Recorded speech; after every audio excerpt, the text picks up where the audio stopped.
നമസ്കാരം. കാൽനൂറ്റാണ്ട് നീണ്ട തെരഞ്ഞെടുപ്പ് മത്സരരംഗം വിട്ട് കോൺഗ്രസ് നേതാവ് സോണിയാഗാന്ധി ഇനി രാജ്യസഭയിൽ. രാജസ്ഥാനിൽ നിന്ന് സോണിയാഗാന്ധി രാജ്യസഭയിലേക്ക് പത്രിക സമർപ്പിച്ചു. മക്കളും കോൺഗ്രസ് നേതാക്കളുമായിട്ടുള്ള രാഹുൽ ഗാന്ധിയും പ്രിയങ്ക ഗാന്ധി എന്നിവർക്കൊപ്പം ജയ്പൂരിലെത്തിയിരുന്നു. മുൻ പ്രധാനമന്ത്രി ഡോക്ടർ മൻമോഹൻ സിംഗ് വിരമിച്ച ഒഴിവിലാണ് സോണിയ സ്ഥാനാർത്ഥിയാകുന്നത്. ഈ മാസം 27-നാണ് തെരഞ്ഞെടുപ്പ്. രാജസ്ഥാനിൽ നിന്നുള്ള രാജ്യസഭയിലേക്കുള്ള 3 ഒഴിവുകളിൽ ഒരെണ്ണം കോൺഗ്രസിന് ജയിക്കാം.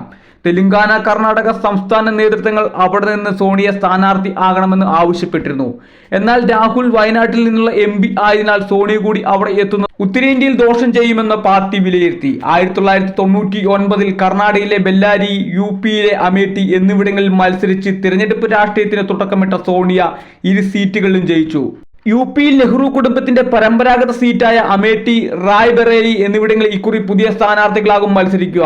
ഇവയിലൊന്നിൽ പ്രിയങ്കയായിരിക്കും സ്ഥാനാർത്ഥി എന്ന സൂചനയുണ്ട്. രാജ്യസഭയിലേക്ക് വിവിധ സംസ്ഥാനങ്ങളിലായി 9 സ്ഥാനാർത്ഥികളെ കൂടി കോൺഗ്രസ് പ്രഖ്യാപിച്ചു. ആകെ 56 സീറ്റാണ് തെരഞ്ഞെടുപ്പ്. സോണിയ അടക്കം 10 സീറ്റ് ജയിക്കാൻ കോൺഗ്രസിനാകും.